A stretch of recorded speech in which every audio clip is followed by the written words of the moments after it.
2019 het ons te doen met hierdie 5 organiese verbindings, pentanaal wat 'n aldehied is, dan is daar hierdie butaan, pentaan, heksaan en daai 3 is natuurlik almal alkane en dan pentan-1-ol wat 'n primêre alkohol is. Definieer die term kookpunt. Is al van tevore gevra, dit is die temperatuur waar die dampdruk van 'n stof gelyk is aan die atmosferiese druk. Nou vergelyk ons die kookpunte van Q, R en S.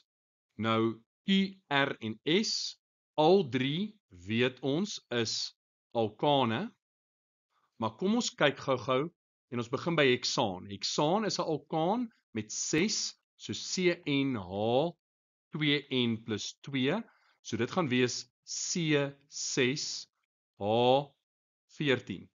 En as jy gaan kyk na Q en jy gaan kyk na R, van jy agterkom, hulle sit met dieselfde molekulêre formule. Hulle is kettingisomere van mekaar en omdat hulle dieselfde molekulêre formule het, omdat hulle kettingisomere is, gaan hulle dieselfde molekulêre massa hê. En in hierdie geval sal dit wees 6 maal 12, dit is 72 plus 14. So dit gaan wees 86 gram per mol in al 3 die gevalle. Nou vra hulle, watter een van hierdie kookpunte, 55, 49,7 of 68, is waarskynlik die kookpunt van verbinding R. Nou dink gou mooi daaroor. Heksaan is 'n lang ketting, gaan die hoogste kookpunt hê. So heksaan gaan 68 grade Celsius as kookpunt hê.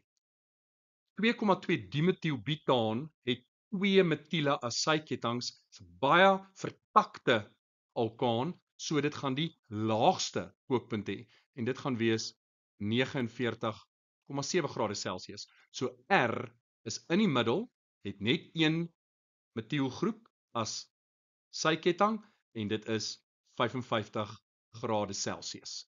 Rede, verbinding R is minder vertak as verbinding Q, maar meer vertak as heksaan. Ons het gelyke hoeveelhede pentanaal wat 'n aldehied is en pentan-1-ol wat 'n primêre alkohol is in hierdie fles. Dan is daar verhitting wat plaasvind, maar dit is tot 'n temperatuur laer as hulle kookpunte. Met ander woorde, daar's net verdamping wat plaasvind. Daar's geen reaksie nie en daar's geen kondensasie wat plaasvind nie en dan hierdie damp word dan versamel in daardie spuit. Watter van die twee, die aldehied of die primêre alkohol, sal in 'n groter hoeveelheid in die spuit teenwoordig wees?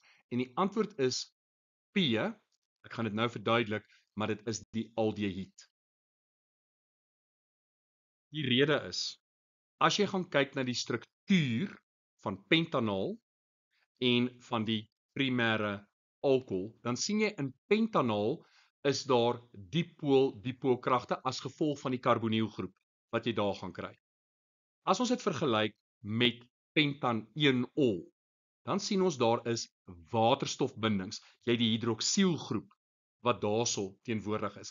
Nou waterstofbindings is sterker bindings as dipool-dipoolkragte. So die intermolekulêre kragte in pentanaal gaan swakker wees as in pentan-1-ol en gevolglik gaan pentanaal meer vlugtig wees en gaan daar meer van die pentanaal in die dampfase wees as pentan-1-ol.